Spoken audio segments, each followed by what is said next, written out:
लोग क्या करते हैं कि आज ही पूजन किया, हवन किया, तभी उसी दिन प्रवेश कर लिया। उसमें शब्द आया मृदु ध्रुव क्षिप्र चरेशु मूलभे वास्त्वर्चनम भूत बलिम चकारयेत। मूल चिंतामणि का वाक्य है।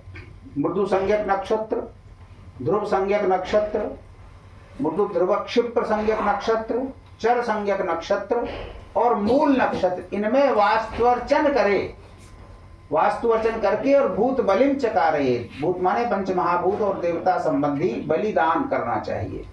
बलिदान का भी हमें क्लियर होना चाहिए मस्तिष्क में कि बलि का मतलब पशु बलि को ऐसा बता दिया कि पशु बलि को ही बलि कहते हैं हम, ऐसा जरूरी नहीं है।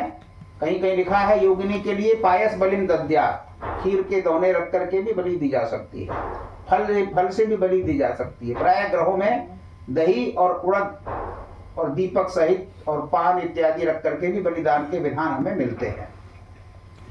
तो हमें ऐसा मुहूर्त देखना चाहिए जिसमें पहले दिन हमको वास्तु पूजन का नक्षत्र मिल जाए, क्योंकि एक दिन का कर्तव्य बड़े शांति से करने वाला एक कर्तव्य है। जब आप अपने मकान में प्रवेश करते हैं, नए मकान में, तो बहुत लोगों का आना जाना शुरू होता है, जिसके कारण आपकी पूजा पाठ प्रभावित हो जाती है। इसीलिए लिखा विधाय पूर्व दिवसे वास्तु पूजाम बलि क्रियाम, क्योंकि सबसे पहले जिनका आवाहन किया है वो सब देवता हैं, और देवताओं के आवाहन का ध्यान न देते हुए आप जो सगे संबंधी मित्र बंधु बांधव सब आते हैं उन पर ध्यान बार बार जाएगा। जब आप बैठे होंगे तो आपको स्वाभाविक है कि आपका मनोयोग वहां से हट करके उनके अंदर जाएगा, तो आपका विधान पूर्ण नहीं माना जाएगा। इसीलिए एक पंक्ति लिख दी विधाय पूर्व दिवसे वास्तु पूजाम बलि क्रियाम। जब भी आप लोग समाज में बैठेंगे वास्तु का अध्ययन करके, तो समाज को बताना बहुत आवश्यक है, क्योंकि इस चीज को बड़ा ही गौण लेते हैं लोग कि पूजन करना है, 1-2 घंटे का कार्य होगा, कर लीजिए आप पूजन इत्यादि। जब मैं शास्त्रों को तलाशने लगा तो मुझे बड़े विस्तार से पूजन का विधान मिला। अब विस्तार पूजन और संक्षेप पूजन और मध्यम संक्षेप, ये आचार्य और यजमान के मध्य का विषय है कि महाराज मेरा तो प्लाट जो है वो 3000 गज में है, बड़ी कोठी बनाई है, 3 मंजिल मैंने बनाई है सबके लिए। तो जितना बड़ा वास्तु उतना बड़ा विधान, उतने अधिक पंडितों की आवश्यकता, जितना बड़ा देवता उतना उसका भोजन, और जितना लघु उतना वो एक बताशे से भी नैवेद्यम समर्पयामि से तृप्त हो जाएगा देवता। और बड़े के लिए रंभा फलम घृतम क्षीरम गोधू मत्स्य चूर्णकम, बहुत सारे नैवेद्यों के नाम लिखे हैं, बहुत सारे फलों के नाम शास्त्र में भी लिखे हैं, तो वो सब करना चाहिए। तो वास्तु शांति विधान के लिए लिखता है मंडपस्य विधिम कुर्यात्, यदि बड़ा वास्तु है तो मंडप बनावे। मंडप पूर्वम शुभ दिने बुधे है।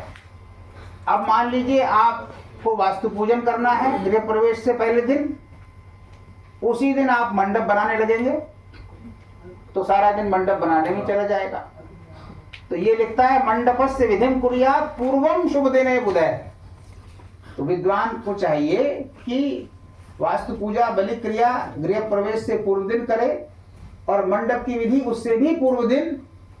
तो ये देखिए एक मुहूर्त से दूसरा मुहूर्त जुड़ा हुआ है। वो भी कहता है कि वास्तु पूजा बलि क्रिया करे तो मृदु ध्रुव क्षिप्र चरेशु मूलभे। कितने नक्षत्र लिए? मृदु संज्ञक नक्षत्र कौन से होते हैं? मृगांत, चित्रा, मित्ररक्षम, मृदु, मैत्रम, भृगुस तथा वार भी मिल जाए तो शुक्रवार लिया। और ध्रुव संज्ञक उत्तरात्र रोहिण्यो भास्करश्च ध्रुवम स्थिरम, रविवार ले लिया आपके लिए। इसका मतलब सोमवार शुभ दिन आपको गृह प्रवेश के लिए मिल जाएगा। और क्षिप्र संज्ञक नक्षत्र हस्ताश्व मुख्याभिजित, क्षिप्रम लघु गुरुस तथा बृहस्पतिवार को इनका संयोग बनेगा। और चर संज्ञक नक्षत्र स्वात्यादित्य श्रुते स्त्रीणी चंद्रश्चापि चरम चरम, सोमवार मिल जाएगा आपको। तो इनमें वास्तु का अर्चन और भूत बलि करे। अब मंडपस्य विधिम कुर्यात् पूर्वम शुभ दिने बुधे, ये शुभ दिन कह दिया उन्होंने, खाली उन्होंने नक्षत्र का बंधन नहीं रखा। शुभ दिन का मतलब सोमवार है, बुधवार है, बृहस्पतिवार है, शुक्रवार है। 7 वारों में से कम 4 वार तो शुभ आपको मिलते ही हैं। रविवार, मंगलवार, शनिवार को बहुत शुभ नहीं माना गया, कहीं कहीं कह दिया स्थाप्यम समाप्यम शनि भौम वारे, वो किस प्रकरण में कहा आपको अच्छी तरह अध्ययन करके निर्णय करना चाहिए। और देखिए मंडप भी जब मैंने अध्ययन किया तो मंडप में मिला 16 हाथ का 16 स्तंभ का मंडप बनावे। 16 स्तंभ का मंडप जो बनाया जाता है वो एक बड़ी प्रक्रिया है, अलग से भूमि अपेक्षित होती है। तो जब आपके घर में कहीं खुला स्थान होगा तो खुला स्थान का नियम है, आजकल कंस्ट्रक्शन का भी नियम है कि आपको इधर खुला छोड़ना है उधर भी खुला छोड़ना है, सब जगह गवर्नमेंट ने भी नियम बनाए हुए हैं। और मध्य में तो खुला आंगन देना ही देना होता था। तो इसलिए मंडप बनाने के लिए आपको भूमि का पहले परीक्षण करना पड़ेगा, भूमि का निरीक्षण करना पड़ेगा, बने हुए घर में भी। तो यदि वो नियम से बना है तो आपका यज्ञ मंडप भी शुद्ध स्थान पर बन जाएगा। 16 हाथ का बनावे, 12 अष्टमितम तथा, छूट दे दी भाई इतना बड़ी जगह नहीं है महाराज पंडित जी, तो बोले 12 स्तंभ का बना लीजिए, नहीं तो 8 स्तंभ का बना लीजिए। तो ज्यादातर लोग 4 स्तंभ का बनाते हैं, 8 का भी नहीं बनाते हैं। 4 तरफ केले के वृक्ष खड़े करते हैं और उस पर एक मंडप बांध देते हैं, तो उससे भी कार्य हमारा चल जाता है। तो जैसा वास्तु वैसा मंडपम करणीयम वै सर्व कार्येषु शोभनम, ये वास्तु के सभी कार्यों में मंडप करना चाहिए, शोभन अच्छा मंडप बनाना चाहिए। मंडप नहीं है, खुला स्थान नहीं है, तो एक कक्ष में लोग पूजन करते हैं, कोई कक्ष निर्धारित कर लेते हैं। अब कक्ष यदि मध्य में हो तो सबसे उत्तम है, नहीं तो जहां तक हम समझते हैं जो ईशान कोण का कक्ष है देव पूजा के लिए वो सबसे उत्तम माना जाता है। ईशान कोण उत्तर दिशा पूर्व दिशा को ग्राह्य करना चाहिए। मंडप के अंदर चारों कोनों में 4 वेदी बनानी चाहिए। 4 वेदी बना करके, वेदी कैसी बनावे, प्राय काष्ठ पीठिका या लकड़ी का वेदी भी बनाने का विधान है। उस पर भी कपड़ा बांध करके पंडित जी जो है उसमें चावलों को रंग करके और उसको बनाते हैं। चारों दिशाओं में 4 प्रकार की वेदी बनावे। ईशान कोण में गणेश जी का स्थान दे, ईशान कोण में देव कलश भी स्थापित करे, और ग्रहाणाम कलशस्थ, वहीं पर ग्रह कलश भी स्थापित करे। गणेश जी का जो है सबसे पहले इसमें गणेश अंबिका का पूजन लिखा है। पूजन के लिए बहुत सारी विधि है, वो क्रम से आएगी। स्थापनम पूर्णम कुर्यात आग्नेय्याम मातृमंडले, अग्निकोण में मातृमंडल बनावे, जिसमें 16 मातृका गौरी पद्मा शची मेधा सावित्री विजया जया देवसेना स्वदा स्वाहा मातरो लोकमातरे पृष्टि पुष्टि तथा तुष्टि आत्मने कुल देवता, अपनी कुल देवी का स्थान भी वहीं बनेगा। गणेशे नादिका, गणेश जी तो ईशान में बैठ गए, लेकिन माताओं के साथ गणेश जी अलग से बैठेंगे, वहां उनके साथ अलग से गणेश जी का स्थापना करे। और माताओं के साथ वहीं पर घृतमातृका का भी एक स्थान बनता है। घृतमातृका कीर्ति लक्ष्मी धृति मेधा सिद्धि प्रज्ञा सरस्वती मांगल्येषु प्रपूज्याशय सप्तैता घृतमातर है इत्यादि स्थापन करना चाहिए। गणेश श्रीयुता स्थाप्या तथा 16 मातृका स्थापित करे। अब देखिए ये 16 मातृका जब स्थापित करते हैं तो यहाँ जब पूजन करते हैं तो हर एक देवता का अलग अलग, गणेश जी का तो सबके समझ में आता है कि आदौ पूज्य है, गणनायक है, और उत्तर से लेकर दक्षिण तक और पूर्व से पश्चिम तक सर्वत्र इस मान्यता को कहीं खंडित नहीं किया गया है। सब जगह गणेश जी का पूजन का विधान है ही है। अब मातृ पूजन संकल्प जब करता है व्यक्ति, तो मातृ पूजन का संकल्प क्यों है? क्योंकि उसके साथ उसको आभ्युदयिक श्राद्ध भी करना है, पितरों की पूजा भी उसी कोण में बैठ करके करनी है। उसका नाम है आभ्युदयिक श्राद्ध या नांदीमुख श्राद्ध। ये भी आग्नेय में ही होगा ना?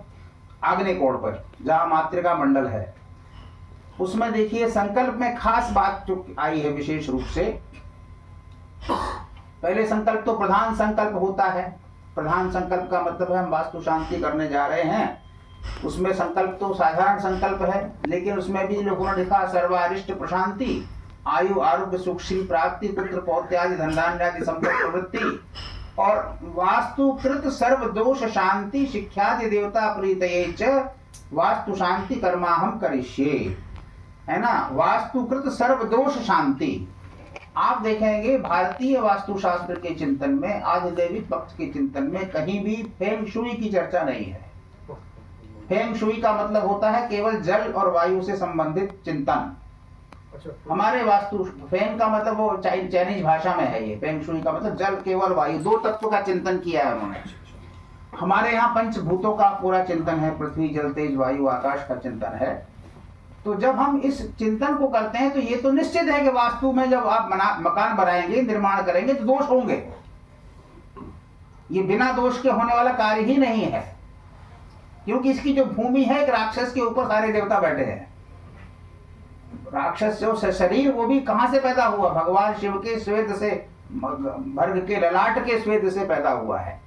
ये एक अलग प्रतीकात्मक भाषा है, इसमें अभी हम नहीं जा रहे व्याख्या में, कि जो भी संसार में जीव जगत उत्पन्न हुआ है वो किसी ना किसी विशेष कारण से, विशेष कार्य से उत्पन्न हुआ है। और कारण कार्य में जैसे मनुष्य की सृष्टि प्रधान कार्य है, तो मनुष्य का संहार भी प्रधान कार्य है। तो शिव जी का जो कार्य है वो संहार भी है, और संहार का ही मुख्यतम कार्य है उनका, लेकिन कल्याण भी है, शिव का अर्थ कल्याण भी है। तो उसमें जब हम वास्तु पूजन करते हैं, दोष शांति के लिए सबसे पहले प्रधान संकल्प करते हैं।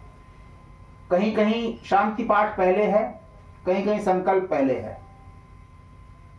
शांति पाठ जवानो भद्रा से 14 मंत्र बोल करके चतुर्दश देवताओं को नमस्कार करते हुए जो किया जाता है शांति पाठ, तो वास्तु शांति कृत्य में वास्तु शांति पाठ है। और एक चर्चा प्रसंगवश बता दूं कि जैसे सभी कार्यों में पत्नी को दाहिनी तरफ बैठा के कार्य किया जाता है, सर्वेषु धर्म कार्येषु पत्नी दक्षिणतः स्मृता, दाहिनी तरफ बैठा करके, उसमें गठजोड़ा भी बांधने का विधान है।